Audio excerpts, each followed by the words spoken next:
एक छोटे से गांव में एक युवक रहता था जिसका नाम अर्जुन था। वह बहुत मेहनती था और जीवन में कुछ बड़ा करना चाहता था। उसके मन में हमेशा यही सवाल रहता था कि आखिर सफलता कैसे मिलती है।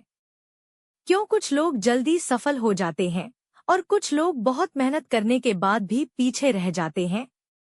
एक दिन वह अपने गांव के एक ज्ञानी संत के पास पहुंचा। उसने विनम्रता से पूछा, गुरुदेव, मैं मेहनत तो बहुत करता हूँ, लेकिन मुझे सफलता क्यों नहीं मिल रही? संत मुस्कुराए और बोले, बेटा, सफलता केवल मेहनत से नहीं मिलती, बल्कि 5 महत्वपूर्ण बातों के मेल से मिलती है। अर्जुन उत्सुक हो गया और ध्यान से सुनने लगा। संत ने कहा, पहली बात है तुम्हारा उद्देश्य। अगर तुम्हें खुद ही नहीं पता कि तुम क्या करना चाहते हो, तो सफलता कैसे मिलेगी?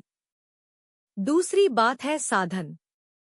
सही संसाधन और ज्ञान होना जरूरी है। तीसरी बात है इच्छा और मनोभाव। अगर तुम्हारे अंदर सच्ची लगन नहीं है, तो काम अधूरा रह जाएगा। चौथी और सबसे महत्वपूर्ण बात है समय। हर काम का एक सही समय होता है। और पांचवी बात है दैविक कृपा, जो तुम्हारे प्रयासों को सफल बनाती है। अर्जुन ने पूछा, गुरुदेव, समय इतना महत्वपूर्ण क्यों है? संत उसे खेतों की ओर ले गए और एक बीज दिखाते हुए बोले, अगर तुम इस बीज को गलत समय पर बोओगे तो यह कभी नहीं उगेगा, लेकिन अगर इसे सही समय और सही मौसम में बोओगे तो यह एक बड़ा पेड़ बन जाएगा। अर्जुन को बात समझ आने लगी। संत आगे बोले, जीवन भी ऐसा ही है। कभी कभी हम सही काम करते हैं, लेकिन गलत समय पर, इसलिए हमें परिणाम नहीं मिलता। इसका मतलब यह नहीं कि तुम्हारी मेहनत बेकार गई, बल्कि उसका सही समय अभी आया नहीं है। यह सुनकर अर्जुन के मन का भ्रम दूर हो गया।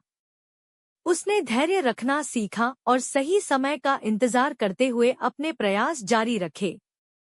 समय बीता। धीरे धीरे उसकी मेहनत रंग लाने लगी। उसे सफलता मिलने लगी और वह एक सफल और संतुष्ट व्यक्ति बन गया। लेकिन एक दिन उसने संत से फिर पूछा, गुरुदेव, क्या केवल पैसा ही सफलता और समृद्धि है? संत ने मुस्कुराकर कहा, नहीं बेटा, असली समृद्धि पैसे में नहीं, बल्कि तुम्हारे स्वास्थ्य, ज्ञान, आत्मविश्वास और मन की शांति में है। अगर तुम्हारे पास बहुत धन है, लेकिन मन अशांत है, तो तुम वास्तव में गरीब हो। और अगर तुम्हारे पास आत्मविश्वास है, तो तुम हर परिस्थिति को संभाल सकते हो। यही सबसे बड़ी संपत्ति है। अर्जुन ने इस बात को अपने जीवन में उतार लिया। अब वह केवल पैसे के पीछे नहीं भागता था, बल्कि अपने जीवन को संतुलित और खुशहाल बनाने पर ध्यान देता था। कहानी से सीख। सही समय का इंतजार करना भी बुद्धिमानी है। मेहनत कभी व्यर्थ नहीं जाती। धैर्य और विश्वास सफलता की कुंजी है। असली समृद्धि मन की शांति और आत्मविश्वास में है। अंतिम संदेश, समय, प्रयास और विश्वास, इन तीनों का सही मेल ही सफलता का असली रहस्य है। दोस्तों, उम्मीद है कहानी आपको अच्छी लगी होगी। लाइक, शेयर और फॉलो जरूर कीजिएगा।